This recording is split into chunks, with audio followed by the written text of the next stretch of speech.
very first, our very first CERS doctoral students meeting. I'm Lena Robertson and I coordinate research degrees. So I've met you in some way or form, I think most of you at some point. But look forward to hearing more from you. And the purpose of this meeting really is to share some of our connections. We've got a really lively research community growing in our Department of Education, but it's not yet so much of a community when we don't know each other. It's got beginnings of a community, but this meeting is really begin to strengthen those connections and ties. So that's all I'm going to say. You'll hear more how we can do this and what other people are sort of inviting you to do as well, members of staff. But I'll leave you now with Maxine. Maxine. Morning, everyone, and welcome to this CERS doctoral students meeting. Thank you for coming, first and foremost. My name is Maxine Stevenson, and I believe I'm the very first student member of the CERS committee based in the education department. Correct me if I'm wrong, I think I am. I think this student meeting, joined by staff of course, is important in terms of highlighting the work of CERS and the research community. I'm looking forward to actually us sharing what the SIGs are doing, special interest groups that is, and looking at the website and basically connecting with each other as a research community in education. So that's the purpose of having this session this morning, and thank you for coming. Okay, Victoria and Shams, can you share the, or one of you, the website? Lovely, thank you, Shams. Shams is our RA, research assistant. We couldn't do without him. And my name's Victoria Dreka, and at the moment I'm leading on the CERS group, but we tend to rotate that and operate some quite flat management, I hope, where everyone gets a chance to lead and experience different roles. But first and foremost, welcome to CERS. You can see here the website, and we're going to take you through that a little so that you can feel a little bit more accustomed to how to navigate the site and how to find your way through. CERS is the Centre for Education Research and Scholarship in the Education Department of Middlesex University. And although we're based in the Education Department in London, we wanted to reach out to you, whatever campus you're on, whatever country you're in, as a Middlesex student, and whatever your study, to assure you that we're here for you too, to encourage you and support you in your research. So you can see here, this is the landing page, which just gives a quick overview and has our current tweets, but it also has a section called our special interest groups. And these are SIGs or special interest groups. At present we have 4. And these focus, if you stay on those for a second, Shams, these focus on a topic of collective interest, and they create opportunities for dialogue, they promote scholarly research on the topic, and they provide support to the SIG members who are interested in and engaged in this particular area of study, although that area of study in itself, of course, is still quite broad.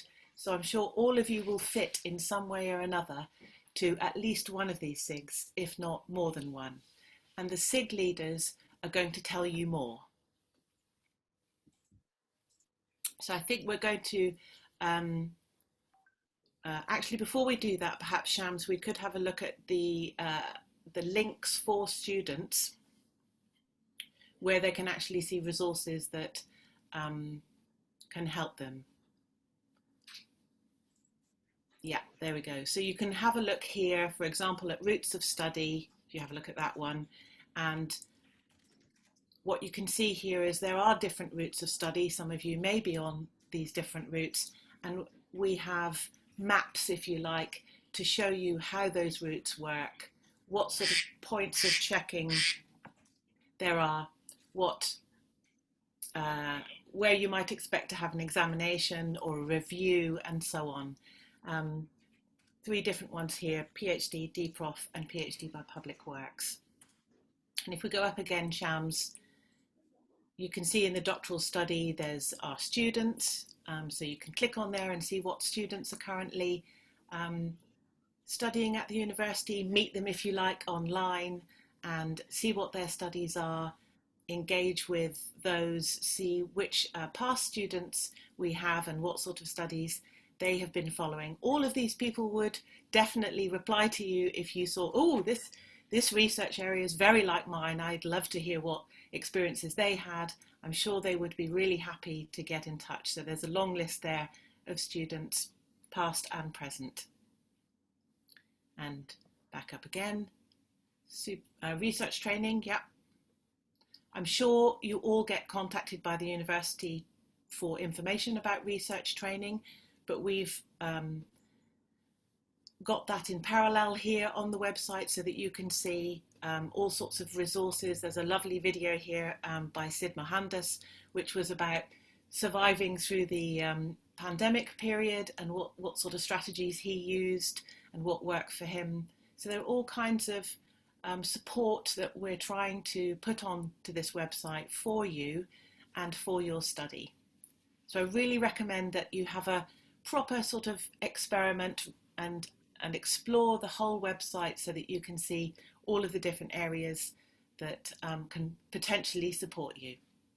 So if we go back to the SIGs, Shams. Victoria, could I just chip in there? I mean, it's there for students to access as a source of support, but it's also there for you to feature your own research and to offer similar resources for other students. So it's part of the broader community. So it's a two-way thing. It's not simply there for you to access and engage with, but it's for you to contribute to as well.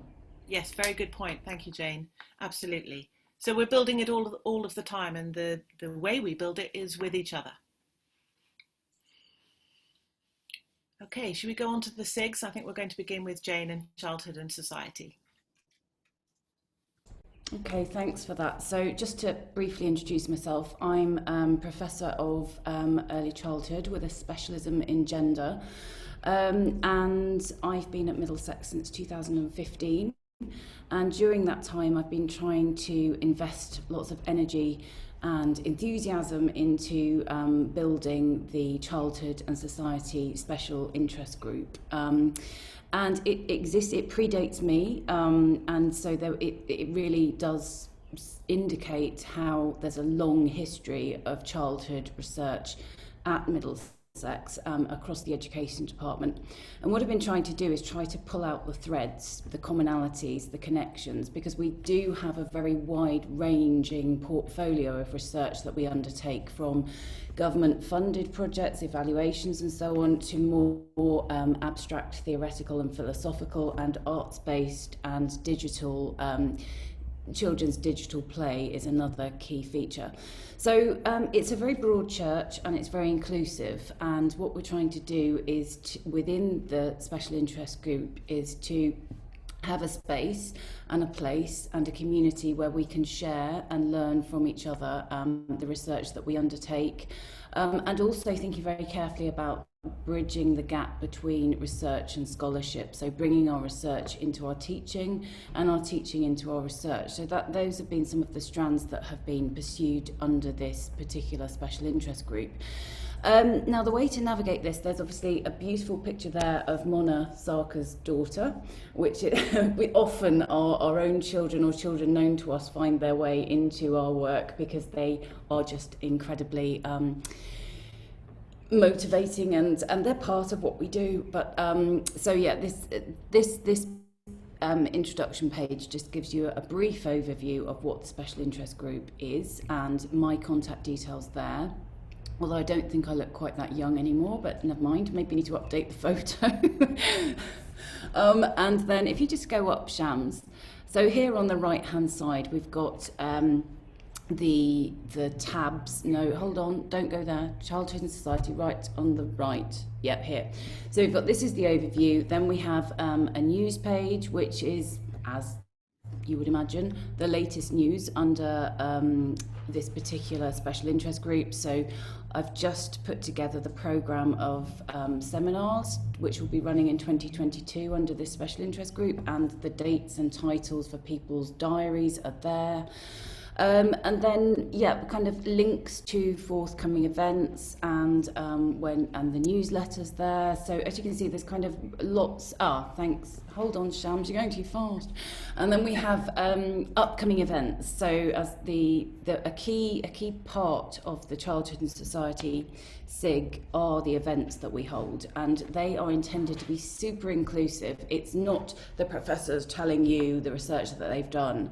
It's about everybody having an opportunity in a safe space, safe platform to share their work, and that can be ideas about research, it could be issues that you're encountering along the way. So it may be that you're undertaking a literature review or trying to work out your research questions or whatever it is, and sharing that with the community, and then having useful, hopefully, feedback and seeing it as a sort of developmental process. We sometimes have guest speakers into the seminar series, but I'm kicking off this year's on the 14th of February. So you can find out about these events. They run fortnightly on a Monday lunchtime. That seems to be a time that's quite suitable for most people. That's our real challenge.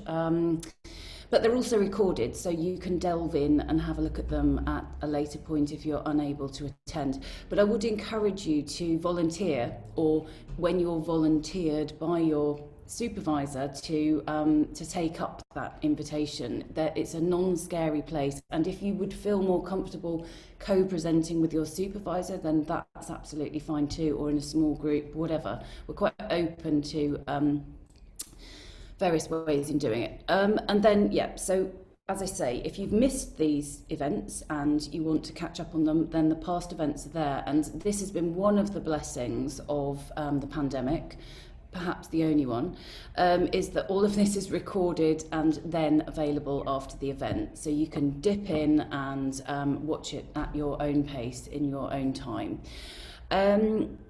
So these are not only the special interest group seminar series, but other events that have been recorded that are accessible to you there as well.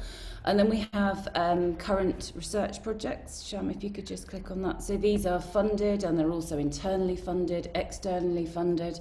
And right now I'm here in South Africa. If you just go down a little bit, please, Shams. For the Delilah project. That's the reason I'm in South Africa, or one of the reasons, is because I'm here with South African colleagues, and we're looking at decolonising South Africans' children's games. So you can find out about the wide range of research that we have going on, and the contact of the person leading on the research is there, and you can make contact with them, find out more about it, and there's a fairly good chance we'll be presenting from these funded projects in the special interest group seminar series as well.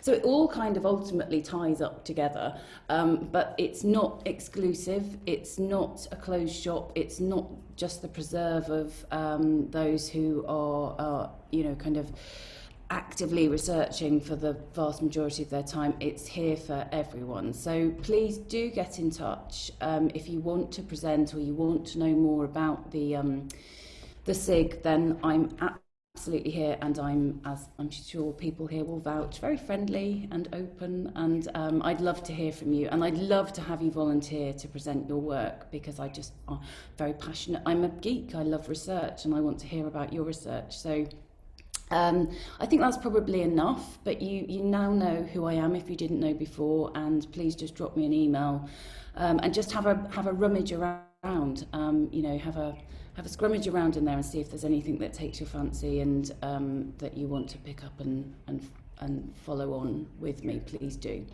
Thank you.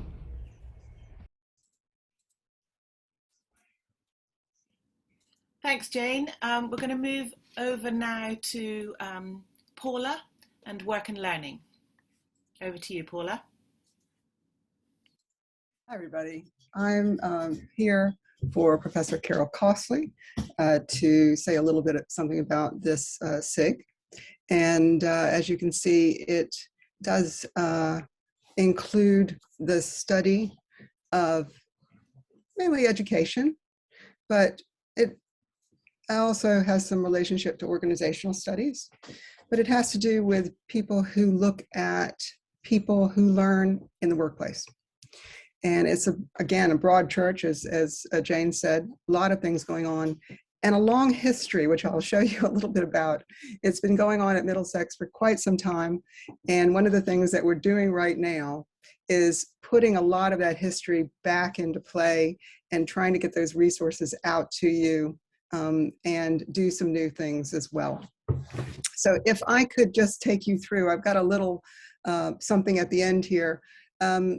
Shams, if you could go through, so this is the site from CERS, and if you go through, not to the ones on the right at this point, but we do have events and we will be talking about new events. We're planning one in May. If you go to the highlighted link with the SIG also operates right under the picture. That's it.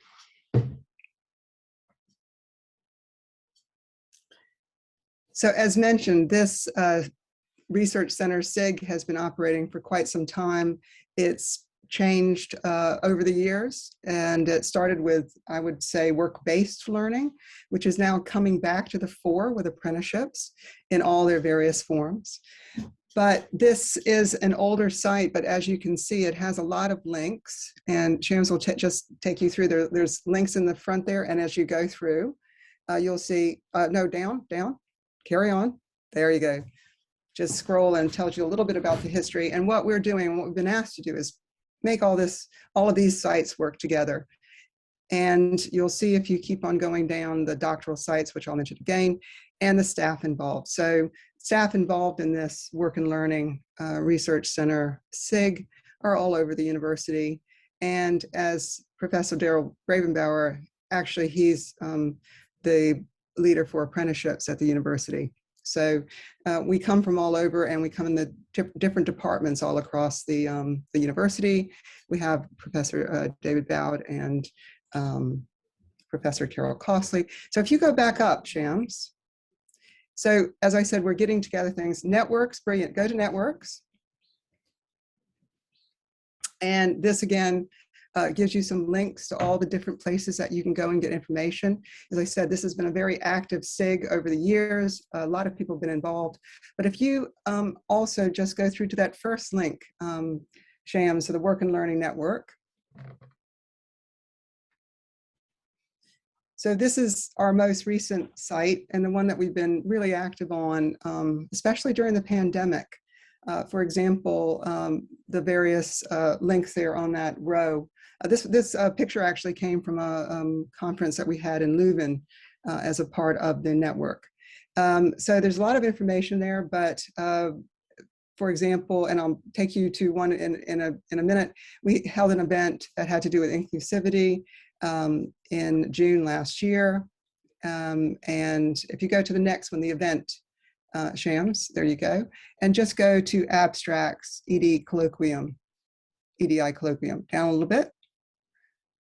That's it. So again, with a little bit of looking, this was a quick one-day event, but it was so exciting. People came on, and these are people, some of the leading lights, and some people who are just practitioners doing a fantastic job, and also doing research. So one of our target audiences is newer researchers and practitioner researchers who are doing things now about what's happening now. And our keynote there, Jenny, was so exciting to hear. And if you go down a bit, and these have also been put now in the e-journal that we have, an in-house e-journal. It was so exciting to be here on the day, and there was a lot of discussion, a lot of conversation. And our next date is the 20th of May, and we're going to get that out to people soon. And this is what we're hoping to do to involve more doctoral students in these sort of activities. We also have an active mailing list. Shams, if you go back up to the top, Brilliant. And if you go, so we have a new thing about apprenticeships. If you go to apprenticeships and go to Professor Daryl Ravenbauer, what we're trying to do is keep people up to date about what's happening now, especially if this type of work cuts across what you're looking at or studying and what people are doing right now in the field. And if you go back up, Shams, to that line, so there are lots of different places to go. We're doing this. If you go to doctoral studies and all the way down to doctoral students, so the nice thing about these websites is that we can put things really quickly up. And again, what we're trying to do, what we've been asked to do, is make this a lot more accessible for CERS. So if you actually go to the picture, the presentation, and go to the, there you go, you can go to the next slide. This was again in Leuven. This is a panel that was held, really interesting. It had employers, it had students, and it had people in the field, and it was really interesting to go to. This slide sort of shows you all those different sites that we're now working on, and the fact and how you can sort of go from one to another. And yeah, if you go to the next one, Shams, the doctoral programs. So while the staff in this, if you go to the one previous, Shams, no, that's it. And that's it. And the one previous, there you go. While many of our, nope, yeah, there you go. While many of our staff work across different programs, Lena mentioned that there's a lot of work going on in education. There's the HSC, doctoral programs, but the programs that exist in this area are also the PhD work-based learning, the PhD work-based learning by Public Works, and the PhD professional studies. I saw Sarah has come today, and that's a picture of her representation on that front CERS sheet, which is what we're encouraging people to do. So there are people in this particular area, and then this area of work also extends to other programs. Shams, if you go to the next one now. Brilliant. These are just some links and just some things that we wanted to share. The fact that we do actually contribute to the research degrees administration's presentations, training, research training, and we feel they're very valuable for students to do during their time. There are also some impact case studies that you might want to check out, and other playlists and presentations. And again, any kind of ideas. I know examples are really good when you're studying to go to the next stage. If you, Shams, if you go on to the next one. So the other thing that we do, as we mentioned, is we do, and we have had a long history, and many of the people in the room today have been a part of that history. Presentations, celebrations of the community, nationally and internationally, that do work in this area. It's a difficult area to work in because sometimes it falls in between the cracks. So it's really important that it's here in education, and that CERS is supporting it.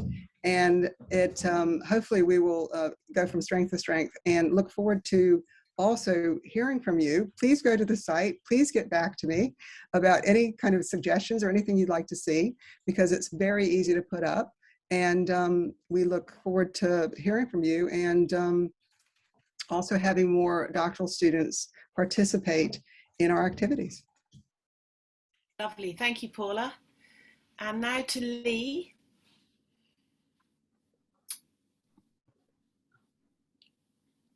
Hi, everyone. While Shams gets back to our SIG, I'll just introduce myself quickly. So my name's Lee Jerome. I'm in the Department of Education, and my background is initially as a secondary school teacher, and then as a teacher educator in universities, but also working with teachers still in the classroom through kind of teacher grassroots organizations. And this SIG is, in a way, it's a kind of like a tiny slice of the big world that Paula was talking about, work-based learning. We're particularly interested in what unites people in the Department of Education around initial teacher education, and more broadly in the faculty, where we have people engaged with social work education, nursing, mental health professionals.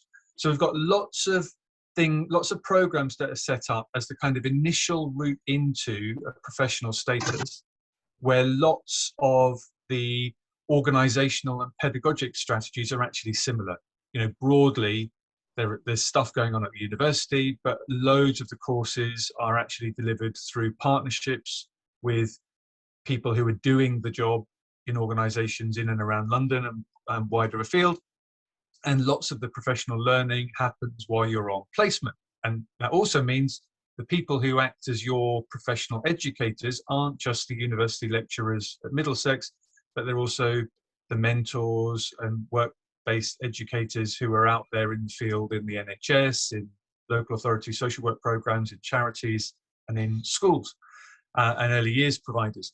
So we're interested in really exploring what it means to work on professional education routes with those kinds of students, and how we work in those broader educational partnerships with a whole bunch of people who are moving in and out of various roles. So one of the most significant people you might have on a professional education course as a student probably only spends an hour or two on professional education, and they spend the rest of their working week doing whatever their professional duties are. So if you're a social worker, you are a social worker for 35 hours a week, and you might be a mentor for an hour a week. So how do we work together, and how do we unpick that experience? So that will resonate, hopefully, with lots of people on the call, because in some shape or form, you will be working with people in those roles or exploring student experiences in these various contexts. So we're interested in what it's like to be a learner, professional learner, what it's like to be a professional educator, what it's like to work in these weird, nebulous, often not very well funded partnerships, how we generate the goodwill and the momentum to carry these things on, what it's like to have our work constantly reframed and redefined and refunded by policy that seems to shift every 5 to 6 years, and also how that policy migrates around. So we find that something that crops up 10 years ago in teacher education is, cropping up currently in social work education. Funding models that happen in health will be, disseminated to education in future. So we're interested in just getting a bit of a dialogue going within and across those professions, because there's a lot to learn, a lot of similarities. And what that has meant is that we have events where we have colleagues from around the faculty presenting. We also try and encourage people to join as members of the audience from around the faculty, but also we're quite good at drawing people in from the wider partnership. So now we've moved online and we've got that flexibility, then we often have people dropping in from school and health partnerships, social work partnerships, just as a bit of kind of professional development. So if you're doing research in this field and you'd like to start new conversations with colleagues who are out in the field, not just internally in academia, then we hope that the PEP seminars will be a useful forum for you to present at. And as people have said already, we're really keen. We have loads of seasoned professionals who've been doing this work for years, but we're really keen to have doctoral students and master's students share their work. And that might be kind of, just sharing reflections on their professional work, but it might also be sharing formal research projects at various stages of completion. And as other people have said already, we also quite like getting people together in little groups. So if you're aware, there are a couple of PhD or EdD students who are working in a similar area or using a similar methodology, working with a similar kind of stakeholder group, then it can be really interesting to get short presentations aligned. So we hear from 2 or 3 people who are exploring a different theme. And that starts a really interesting conversation. For example, we've had a couple of doctoral students who were working with the concept of phronesis in completely different contexts, but getting together and talking about how they discovered that concept, how they've used it, how they've turned it into a practical tool, and then sharing a little insight from their research project is just helpful for other people who are thinking about what concepts might be useful for them. So on our next event, if you want to dip into that, in the upcoming events, thanks Shams, is Garana Henry, who we have a master's program in the Department of Education, which is for practicing teachers. So a lot of it is based around modules, kind of experiential learning or reflecting on aspects of your professional work. And so she's sharing her dissertation research project that she completed in her own workplace. That's coming up on Monday, still time to sign up for that. if you just go to past events, Shams, just want to give a very quick flavour of the kinds of things we do, because as I said, lots of this is focused on the substance of professional education, but we're also keen on getting professional educators in to talk about their own research and their own research journey. And for me, being a professional educator means that you are moving between being a professional, for example, being a teacher, being a professional educator, for example, being a mentor, and very often being a consumer of, a user of, and a producer of practice-based research. So we're interested in people's journey into research. So you can see on this list, that one next to the little, whatever that's called, that little bauble thing, action research, that was one of our master's students who was sharing her work with Lynette, who's one of our tutors, on an action research module, exploring her work in supplementary schools and how you move supplementary schools and language teaching into the online domain. Underneath that, you can see a couple of presentations from Gillian Lazar, who is one of our colleagues at Middlesex, but has spent decades producing educational resources for classroom practitioners. And then she got her doctorate through reflecting on those decades worth of experience. So there's some really interesting presentations there.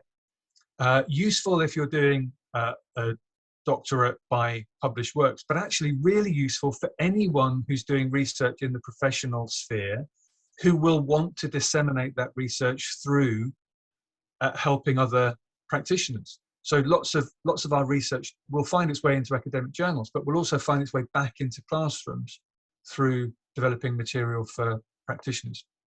So there's some stuff there. If you scroll down a bit further, Shams, carry on. And then that one underneath sorry, stop there.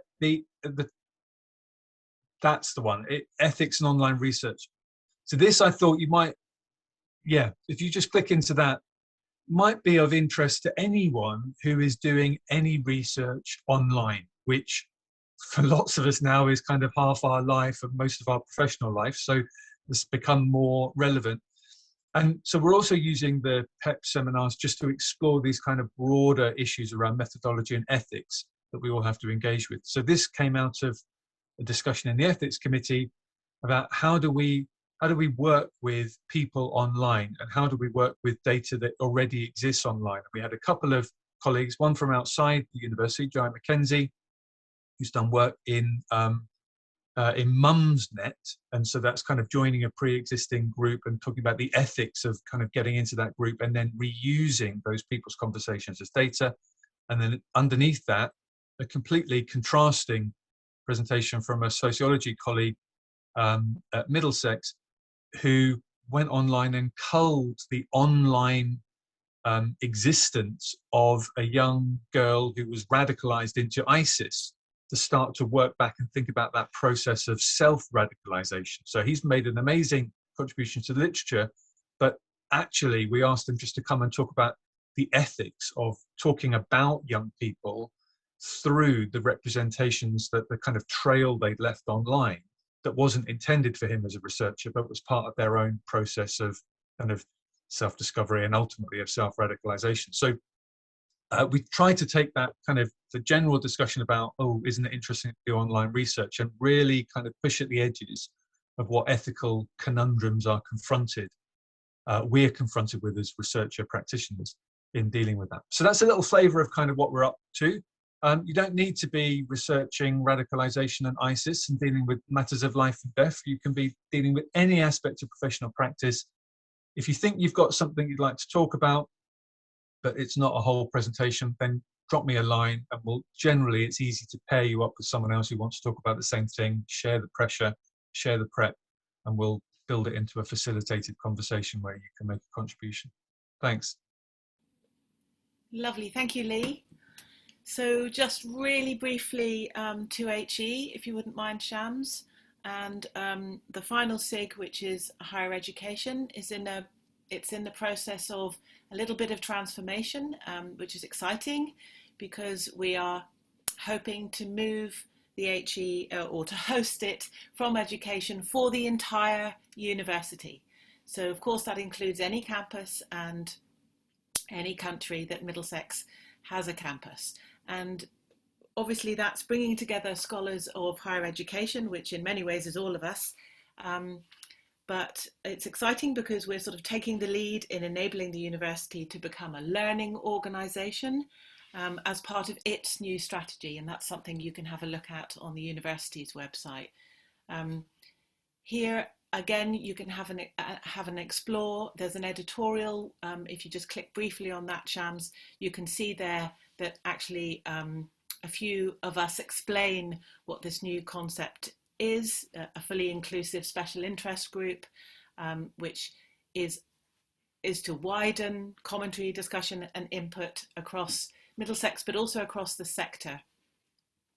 And we are also involving the Student Union, our Learning Centre CAPE, the executive and all faculties. So this will be much bigger, if you like, in the sense, but it will mostly be operating online and as democratic as we can make it. The exciting part of that is that, of course, there are already hundreds of colleagues who publish and research in higher education. And really our goal is to bring those people and projects together so that so it's easier for us all to see this expertise, benefit from it, and allow our own research to collaborate with it, for example, or to reference it. If we go back up again, Shams, to Paul's blog, I just wanted to show this as an example. And Paul's here, I think, so he can speak to that if he wants to. So you need to go down to the, no, up again. Whoa, slow down. That's right, weekly news. Weekly news, yeah. So I would recommend that everybody uses this. This is Professor Paul Gibbs' reflection on the academic press, and he does a summary blog where he does all the reading for us on what's recent in the news, what's interesting about it, what's perhaps a little concerning about it. So he also gives us his expert opinion and his humorous take on some of the things that are happening in the academic press. So I strongly recommend that. I don't know if you want to add anything, Paul, or if I've misrepresented you. Only that I read everything. Other than that, no, it's the idea is just to give somebody's view about it and really to intrigue you to go and look at what's being published. It's particularly important when we have a government who has a well thought out, well rationalised, well integrated higher education policy. It just doesn't tell us what it is. So that gives you a flavour. Absolutely, thank you, Paul. So that's the HE-SIG, and again, to reiterate everything my colleagues have said about how we would love to hear from you. And in fact, I'm going to stop talking now because, Lena, I think that's exactly what we need to do, isn't it, is hear from others. So, yes. Thank you. Thanks, Victoria, and thank you, everybody. So what we thought the rest of the time really would begin to make this connection. So we planned some time, and I think we can stop sharing the screen now. That's it. And we wondered if everybody would like to, particularly students, starting with students, and maybe Maxine, you can help me to kind of suggest who goes next, kind of thing. So it's not just my voice. What we'd like to hear from others, students, past students, students who are just starting, where you are, who you are, where you are, what your topic, and something perhaps where you are in your process. Okay, so we're kind of just losing Sindhu and Sarah. I don't know if, yep, I think they've kind of both come. Sindhu, might you be able to say just 2 words?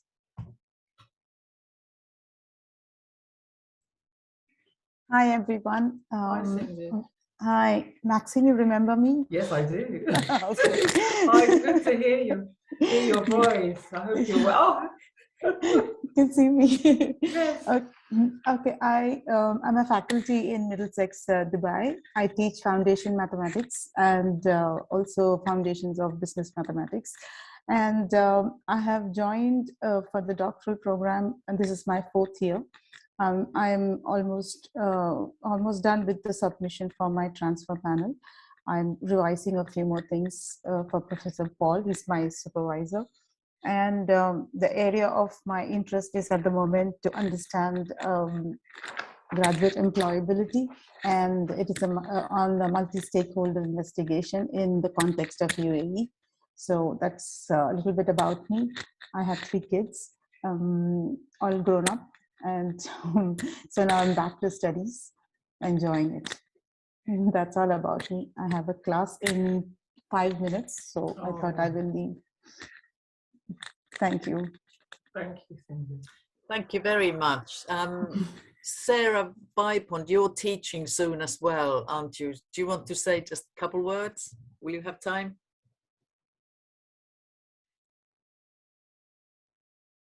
Oh, hello, hi. Hi, I'm Sarah. I seem to be multitasking. Yes, I'm sorry, I was just talking there to a colleague at the same time, but a little bit about my research. I work at the nursery at Middlesex University, so my whole background is early years, and I'm looking at the kind of rituals of arrivals and departures, so kind of transition, but what children bring with them and their story. So yeah, that's a little bit about me, but I'm going to have to really fly out of the door because I've got to be up at the college building. Thank you. Thank you so much. Thanks for coming. Thank you. It's been really interesting. Sorry I have to go. Thank you. Maxi, do you want to take over and you invite people to introduce themselves? Okay, so I've got on my, is it Simbu? Hello, everyone. Good morning. Sorry, I have to leave as well because I have interviews. Yeah. But thank you very much for the information, and I'll try and use the site more often. My main research interest is in I'm interested in the role of academic peer mentors and their contribution to higher education. So, and combining methodologies at the moment, I'm looking into phenomenology and narrative inquiry.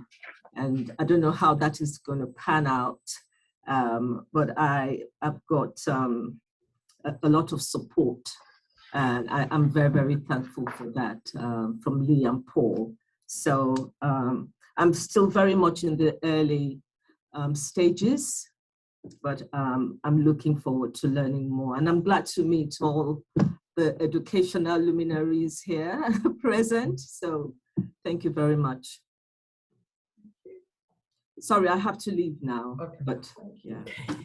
Thank you. Bye-bye. Bye.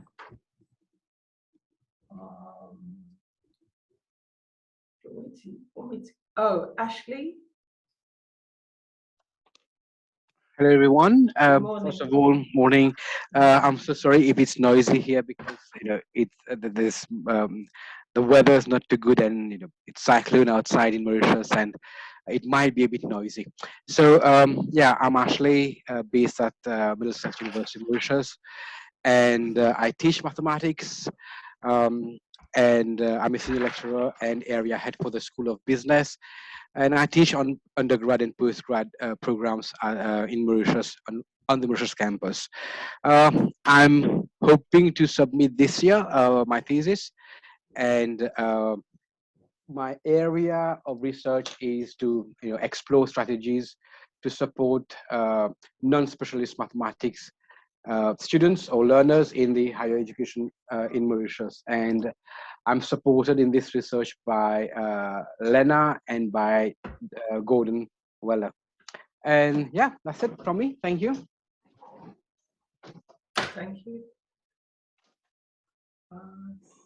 Sarah? I recognize Sarah. Hi, Maxine. Good morning. Jana, I'm looking at the background there and I'm trying to work out where you are in South Africa. It looks like it could be the East Coast or Mpumalanga area, but the sort of railings don't fit in with those areas. So I'm intrigued to see where you are. I'm in Cork Bay in near Cape Town. Yes, it was great. It was nice to see you. And it's quite funny because I'm actually on the other end of the world in Scotland. So, but yes, my supervisor is Paula. She's been incredibly patient and really helps me stay focused.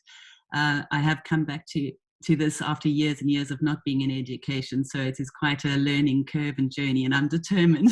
But working in a full-time job and trying to do my work on the side for Paula is challenging, but we'll get there. I'm in work-based learning, but more particularly in modern apprenticeships, which is Scottish work-based learning.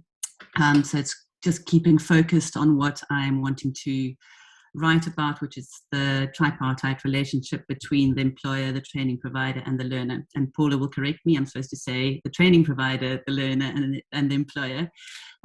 Being a practitioner, it's going to be quite interesting because it hasn't been researched from the practitioner's point of view before. So it's a lot of work and trying to just make sure that I'm not getting sort of sidetracked with all the other things that go on with modern apprenticeships and apprenticeships. So it's great. I'm in my second year now. Sometimes I say I'm doing it full time and sometimes I'm saying I'm doing it part time. But because I work with it day in and day out, I think that research side is really interesting and relevant to everything I'm doing. Thank you, Sarah. Thank you. Is it me next now, Lena? Is there anyone else?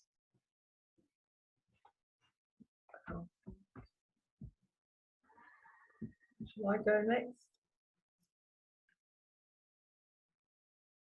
Sorry, I couldn't hear Maxine. No, I couldn't. Is there anyone else? Is it just me next? Anyone else? So, yeah, who shall we have? Nancy? Nancy, are you there? Jennifer had a hand up. Oh, sorry. Would you like me to go next? Yes, please. Okay, can you hear me clearly? Okay, great. Good morning or good afternoon. Nancy. Hi, where you are in the world. Just like Ashley, my colleague, I'm in Mauritius and we have a cyclone, so lots of wind and rain at the moment. But the good thing is I don't have to leave in 5 minutes because it's a cyclone. There's no teaching today. It's all been closed down because it's too dangerous. So all education institutions in Mauritius are closed. In fact, the whole country is closed because it's a little bit dangerous at the moment. So I work for Middlesex University, Mauritius. Been there for quite a few years. I'm a lecturer on the International Foundation program. And I've been doing my doctorate in education for a few years. And what I'm concentrating on is evaluating student satisfaction in a higher education institution using appreciative inquiry. So basically what that means is with my participants, it's making their experiences of student satisfaction explicit and understandable. So as an education institution, as we know that's a hot topic, student satisfaction, is that we can learn and practice those key factors of student satisfaction elsewhere. There you go, that's me. Thank you. Thank you. Maxine, you carry on. You choose who should go. I'm looking frantically. Nathan, you mentioned another name. Jennifer. Jennifer. I'll go. Yes. Thank you, Jennifer. I should really change my name because Jennifer is what my mum calls me. Everyone else calls me Jenny, but somehow I can't do it because there's a conflict with the university systems. It's irritating. Anyway, hello. I'm sitting in North London. I actually work at Middlesex University on the Hendon campus. I have been to Mauritius and it's very lovely. Not the new campus though. So I'm doing an education project with I've finished the data collection. I'm working with, I'm working on looking at students who did a pre-university year, our foundation year, to come into the first year of science degree programs. And I have been looking at their experiences, both in coming to university, getting to university, having not been able to achieve the grades to get into the first year, and what their experiences are of that journey, and then their experiences on the first year of the program, because we have a very high failure rate, failure to complete, failure to transfer into another course in year one, and many leave. So I'm trying to get to the root of what the problem is, and give the university some answers and the students some answers about how we can improve the retention, progression, and reduce the attrition rate. I'm at writing up stage. I'm tearing my hair out, which I'm about to write to Lena and Gordon about, because they're my supervisors, and tell them I'm never going to finish this because it's just driving me crazy. But there we go. I'm on the dreaded chapter 3, that methods and methodology chapter, and it makes me very sad. I want to get onto chapter 4 when I talk about what I found, and that will be much easier. That's me. Could I just jump in here? Just to say that all of us offer sessions as part of the Pan-University Researcher Development Programme, and I run a workshop on writing and editing your thesis, and another in grappling with issues in research design, and those are open to everybody. And I think that the sort of feedback from students in the past is that they've been very useful when you get to those stuck points, which are kind of inevitable but really acutely painful. So please, you know, have a look on the programme, and if you're available. And again, I think they're recorded, so it's something you can dip into at a later point. But we all offer, well, most of us offer sessions within that programme, and they are open to all of you, and they run year after year. So keep your eye open for what might be there as sources of support. That's very helpful, thank you. Is that the research development programme on a Wednesday, Jane? Yeah, I mean, I think the days slightly alter, but Sophia Astrapadi usually sends a newsletter out, and you can access the entire programme via the intranet. And as I say, because since the lockdown, I think pandemic, it's all online. It used to be in person, but they're recorded, and I think they are really useful. There's quite a wide range, and they're currently under review. So there's a pan-university kind of review of trying to make sure that we provide everything that student needs in a comprehensive way, in the most comprehensive way that we can. So I think there might be some gaps. So it would be really useful for you to have a look at that and say, well, why don't you do a session on this? Or why are there 3 different sessions on this? Or I would really welcome a workshop on this. So we'd really welcome your kind of critical feedback on that programme and what might be missing and what's useful or not.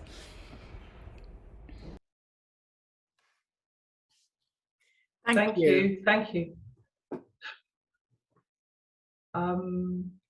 Anyone else like to volunteer? Next, Tony. It's such a relief to hear everybody else's experience, because I think Gordon and Lena have been very patient with me. I'm retired. I used to be a pupil referral unit head. If people don't know what that is, it's for a school where pupils who get excluded go eventually. And my experience there taught me that these are great places for the right people and at the right time.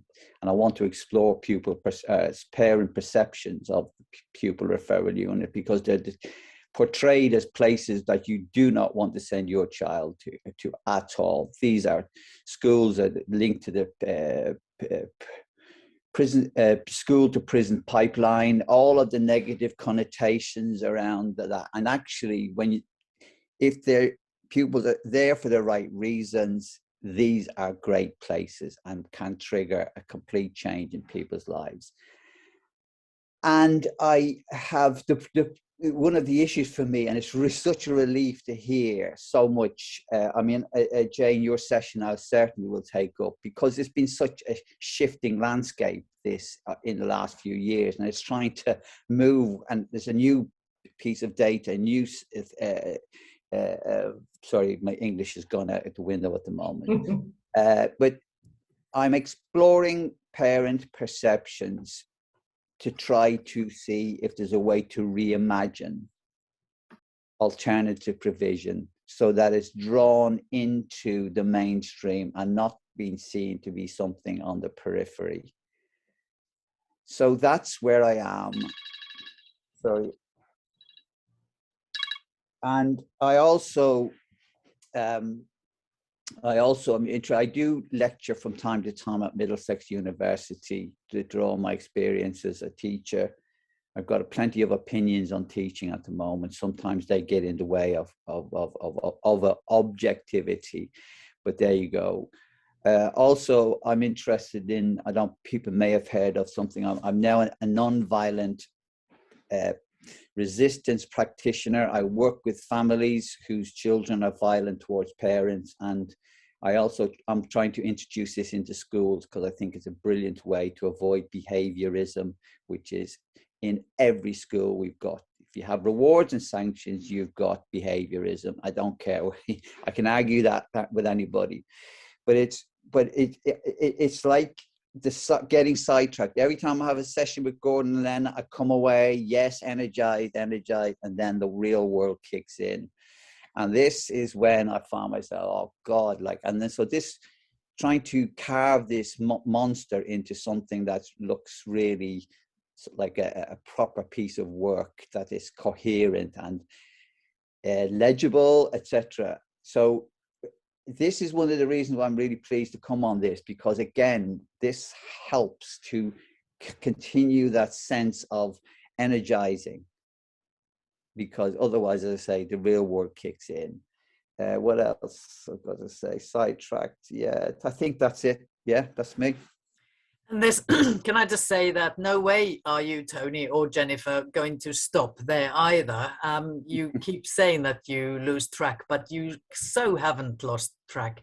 Absolutely fascinating work. And just to defend Tony, really, I mean, your work was also disrupted by the Grenfell Tower tragedy. That's where you worked, just underneath that tower. Your whole, where you've been working has been a minefield of change and cutting funding and putting schools into academies and all that. So it's absolutely fantastic. So I would just recommend also us to make a list of students who've spoken and who are yet to speak, to maybe have visiting speakers in their modules, because a lot of us teach at Middlesex. Here is a good range of speakers for your taught part of your work. Okay, who's next?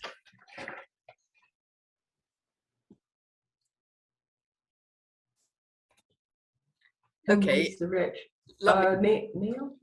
Neil. Yes. Good morning. Good morning, everybody. Yeah, I'm happy to go next. And so I am director of undergraduate programs for sport at Middlesex University. I was a PE teacher for 10 years before venturing into higher education, and probably those formative experiences kind of identified the applied practitioner that I kind of see myself as now. So to moving into research, it has been a rather slow approach. It has taken me probably about 10 years to get to the point of where I am now, which is embarking on my DProf. One of the areas, or the area that I'm particularly looking at, is around attainment gap. And I think I probably speak for every applied practitioner that would say that, you know, if you love teaching and you love seeing the development of your students, one thing that pains you more than anything is that you can see that there's potentially weaknesses or flaws in the curriculum that you're providing that pulls out an attainment gap amongst students. So that is where I'm looking at the moment, specifically at attainment gap of widening participation students, as we have a specific problem there as a sector, as an institution, and that's reflective within the sports department that I work now. Ideally, we're looking at drilling down to find out where it exactly exists.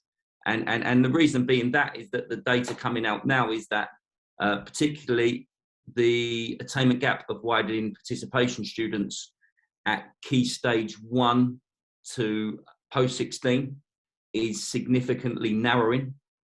However, at HE, we don't seem to have we don't seem to understand that doesn't seem to be happening as much, or it's not as reflective as that as much. So what I'm really trying to drill down is into the different levels. So from levels 4 to, levels 3 to 6, really, to see whether we inherit attainment gap, at what level it may particularly get worse. If it actually doesn't get worse, it stays the same throughout the course. And then probably going back to impact and going back to this idea of being an applied practitioner. What I'm really interested then is that once we can kind of get a handle on where it exists, we can then start to understand why it exists, and then what strategies we can put in place to help reduce some of the factors affecting it. That's what's got me into research and my doctorate studies. And hopefully, I'm very much at the infancy, so I would like to thank Jenny especially for letting us know what I've got to come. I appreciate that. Thank you. And yes, so that's me. Thank you. Thank you.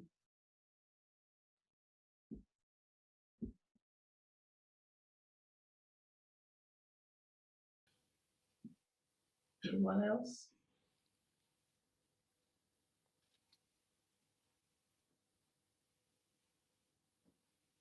How about Vicky? Vicky.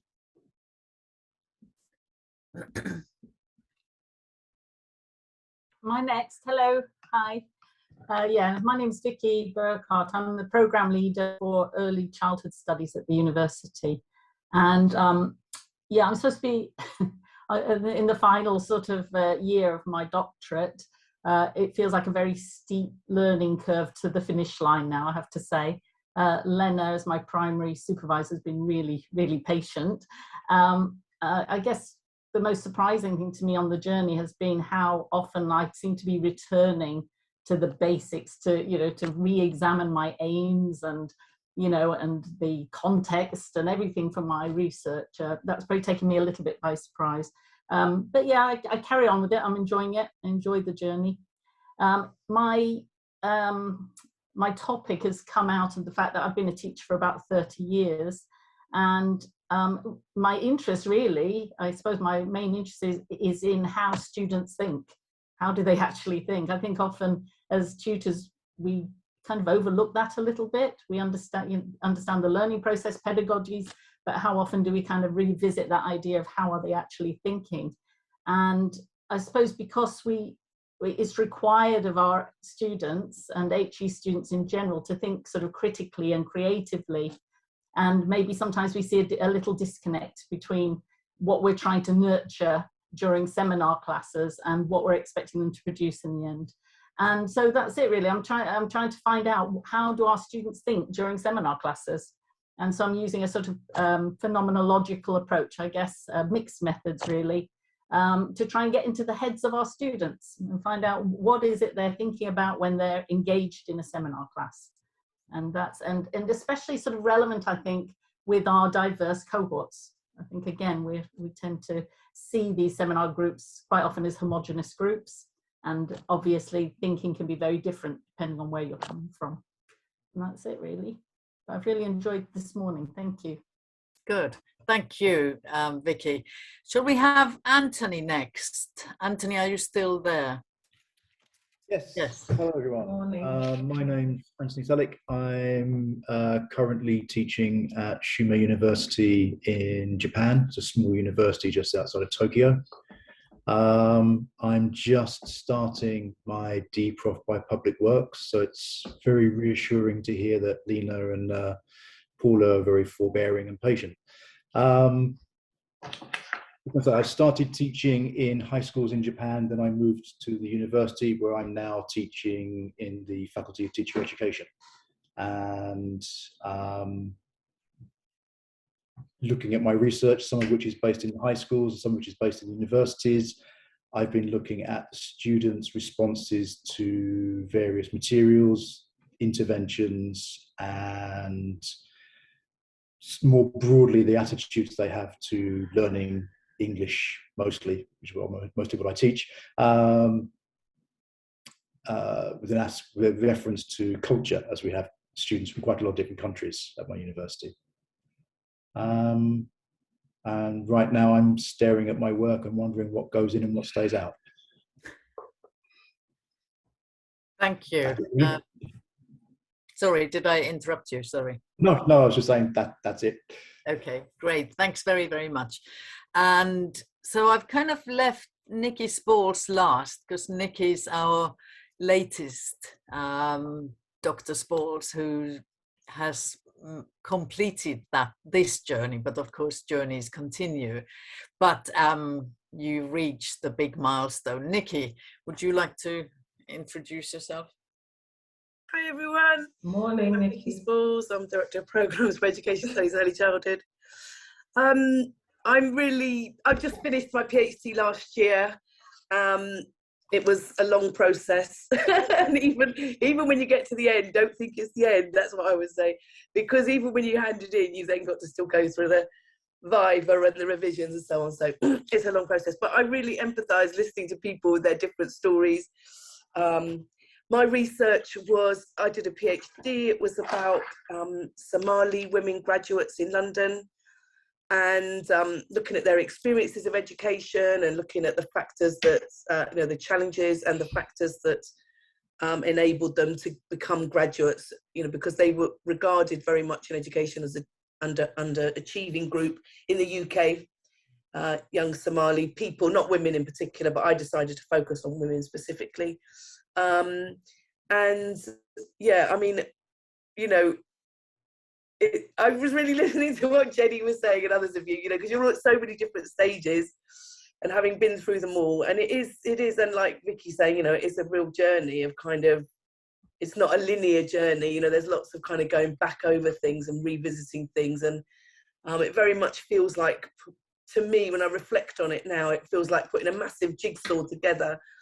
And sometimes that just seems a little, it seems quite out of reach, but, just keep plodding away at it, because you will get there in the end. And I think it really does, it helps to kind of carve out a bit of time each week, in terms of practical considerations, to just focus on that. And even if you seem to be doing something very small, like, like taking notes or like listening to your interviews, or, depends on really what stage you're at, but just making sure that you make a little bit of time every week to focus on it, and it doesn't drift too far away from, because from listening to you all, you've all got other commitments, we've all got other stuff. I think there's only one or two of you that are doing it full time. So we're all trying to juggle our other lives and commitments. And I think it's just really important. And my supervisors, one of which was Lena, constantly said to me, put yourself first, don't always do other things. I think Louise, who was my other supervisor, used to say, the programs will still be there, the emails will still be there, but your time will run out if you don't just get on with it. So that was quite a good message, because I did take the absolute maximum time. But there was a point where it all just started to fall into place, and that was very satisfying. So I think, hang in there. Like I said, keep doing a little bit every week, every month. And obviously you have to balance it with other things in your life, but I really enjoyed it a lot. And it's lovely to hear that people are enjoying the process that they're going through. And there is something very lovely about us adults who, like I said, have always worked, have always done these other things, to do something that is just about our own personal, professional development. I think that's really important. So stick with it. And anybody want to chat about any aspect of it, you know, please do get in contact. And even if it's just a kind of pep talk, like you can get there, you can do this, please feel free to get in touch. But lovely to hear all the stories. So thank you everybody for today. It was lovely. Thank you. That's a lovely idea. Little pep talks. Use each other as well. So that's it, I think. Now we've got 15 minutes or so left. And really that final part was for us, all of us, to think what next? What do you need, or what do we need? And also, I suppose, what do we wish for? So more of an open discussion of how could we support each other? How can we make CERS better? Sort of really opening it out to you. Maxine, you've got your hand up. Yeah, I'm just really pleased. Although I've been a part of this, organising this event, it's been really useful because I didn't know Tony, or I didn't know Neil, and other, you know, Nancy and Mauritius and Anthony, and etc. and all the names I've got down here.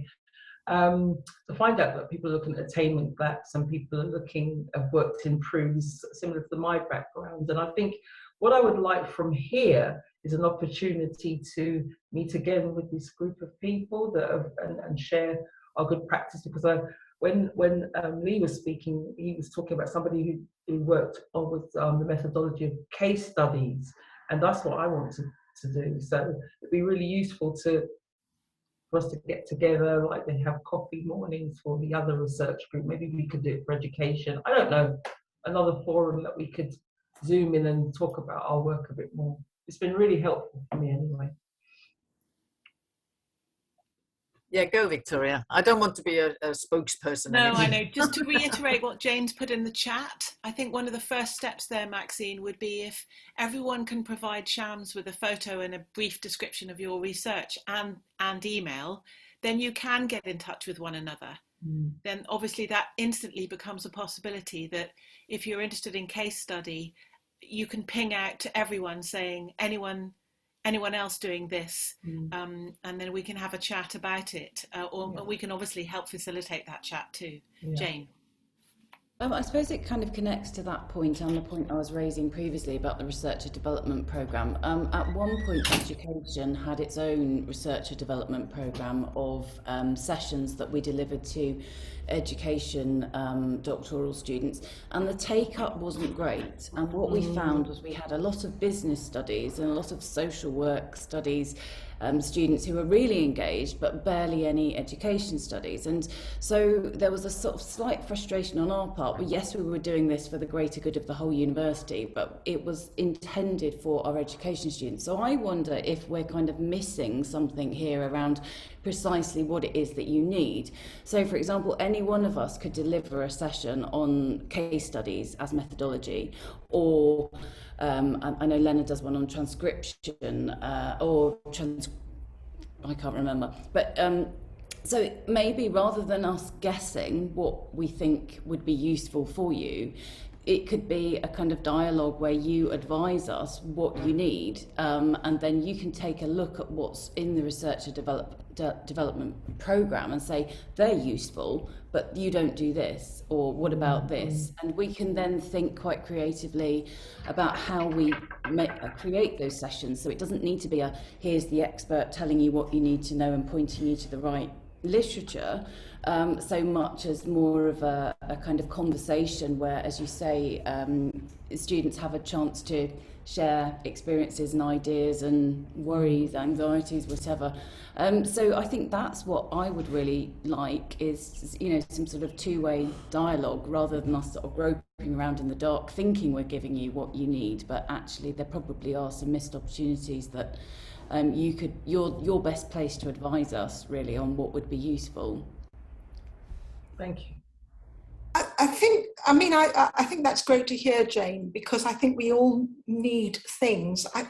When I reflect back on what's happened, and pandemic aside, I think when you're working and trying to do a professional doctorate, it's all on a needs must basis. It's not on a plan forward basis. So I knew that I was going to interview, but I didn't do anything about sort of informing myself about how I would go about doing that until it was nearly upon me. And then fortuitously, Lena was running a session, which I did go to, which was incredibly useful. But if you said to me then, now, if I was starting now and said, oh, we're going to have this session on seminars, on interviews, I would go, okay, well, I'm not going to be doing that for a couple of years. So I won't think about that because I've got so many other things to think about, because we're all professionals and we've all got external, things that are pulling us as well. So having them online and posting them online for people to pick up when and if is incredibly useful, although of course you can't get involved in the dialogue. But I'm wondering if there's a different way of doing this, because this is an hour and a half, which has been great, and I found it very useful. But my guess is people don't have time to engage in lots of these long things regularly. And maybe we can think of short, sort of sharp things more frequently, and then see at the end, like we're doing now, what else people need. Because if you were to put one on now on research design, yeah, I'd be rushing in, research design and writing. I would be there.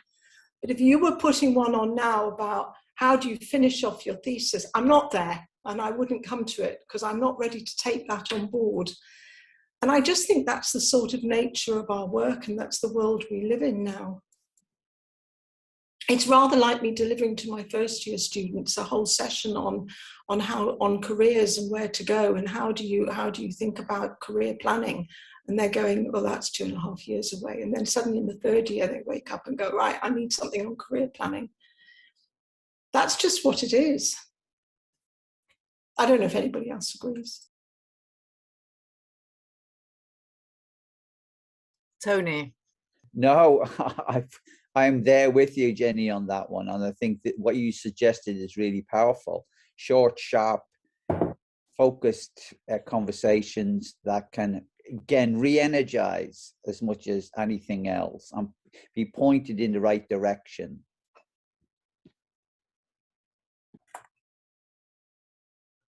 That's certainly something we can take on board and start planning and thinking. Any other? Yes, Sarah. I just wanted to say that during the pandemic, I know we've had to do everything remotely, but it has really helped having things recorded. I mean, Jane, I feel like I know you. I've watched so many of your recorded sessions, and what's nice about it being recorded is that you can look at it again if you forget, because Jenny was saying, she doesn't think she needs it then, and maybe some of the things you look at are too early in your sort of research, but it refreshes your memory when you go back to it. So I have had a list. Paul has made me keep a list of everything I've attended, and some of the ones you've attended too early, maybe you can go back and look at. But it also helps hearing from someone like Nikki, who has gone through the whole journey. I mean, I'm very envious. Yeah, me too. Jealous. And I think sometimes some of the things you feel you want to ask, you feel daft asking, because maybe you should know it. But yeah, it's interesting seeing someone get up the other side and alive. So I think it's inspirational for someone in the thick of it to hear from someone who's got to the end or is nearly at the end, and just hearing that your experience isn't your own. There are other people struggling like you or finding things difficult to juggle. So this has been very useful today, just to hear everyone's stories and see that it's not just you struggling to get things done. So thank you. Any other thoughts? I mean, I just did speak to another PhD student did contact me last week, who's also a professional in the university, and she sort of said the same thing. She was like, oh God, I feel really behind, and I just wanted to know, should I carry on or whatever? And I was like, I think everyone always feels a bit behind, because we're all, like I said, we're all busy people. And I think that's just a constant state of feeling.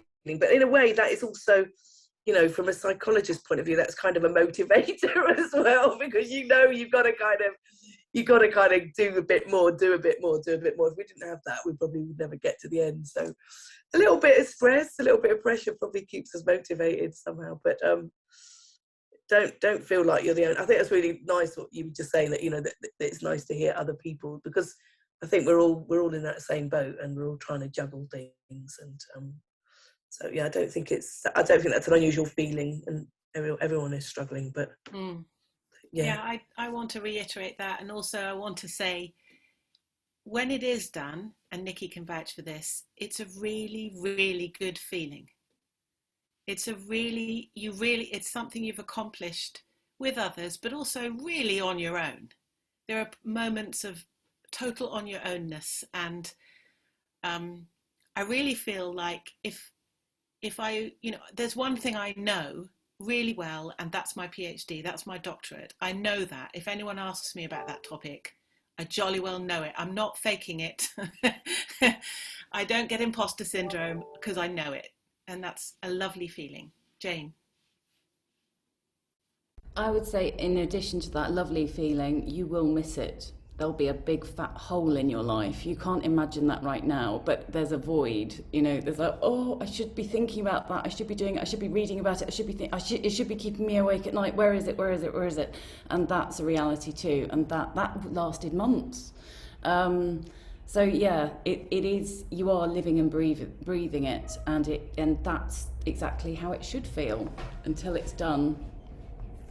If you're lucky, your program review will happen, and it will fill this gap in your life.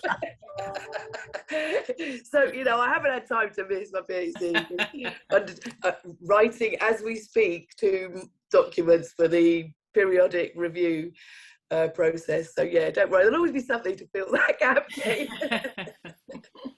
Holidays might fill the gap as well. Are there any other kind of solutions or suggestions? How can we have maybe shorter conversations? And I'm looking at particularly Nathan's picture there, because Nathan hasn't spoken yet, because you're not a SIG leader, or kind of seem to have missed Nathan you. is currently trying to placate builders in the back, amongst other things. But yes, it's been really interesting listening to what everybody's getting up to, and my own experiences of my journey. At least I think one thing to be thankful for is you've all got very good supervisors who are all very dedicated. I had my supervisor never even read my thesis, so I think you're all on the right track. You're all working hard. And it's just really interesting to see the diversity of different projects and different topics. And I think that point that was being made a second ago about that research, once you get so far in there, you know it. You become more expert than your supervisors, So it's about having that confidence. But as Jenny was pointing out earlier, there are definitely peaks, but there are definitely troughs as well. So it's just about forcing yourself through those bits. But generally, I think if we can keep maintaining some kind of general forum so that you don't feel alone, and it's noticeable that everybody's spread out in different campuses, different countries, and things like that. And I think having those networks is really important as well. And it's something I missed out on particularly, I think. But yeah, it's encouraging to hear about all your different projects for sure. And if anyone wants to invite me to do some guest lecturing in Mauritius, feel free. Thanks, Nathan. Thank you. I don't want to have the last word. I just want to say that what we'll take away from here today is definitely think again what we can plan. And some of these kinds of meetings will become biannual or annual or termly or something, but we'll need to look at what the take-up might be. But thank you very, very much from my perspective. I've really enjoyed listening to you, but I would like maybe Maxine and Victoria to finish the meeting. Yeah, I'll go next if it's okay, Victoria. Yeah, I've been overwhelmed with this morning's contribution sharing, really, to be honest, because there's a lot of things that I still, even the navigation of the site, the website was still, oh, I didn't know that was there. I didn't know that was there. So I've learned so much this morning, and seeing familiar faces from here and in Dubai, and seeing new faces in Mauritius, Nancy and Ashley, has been marvelous. And I hope we can keep this going. I think it'd be really useful to share, not just to take, but also to give and to share good practice. I think that's been really rewarding for me. And I thank you to everyone for taking the time.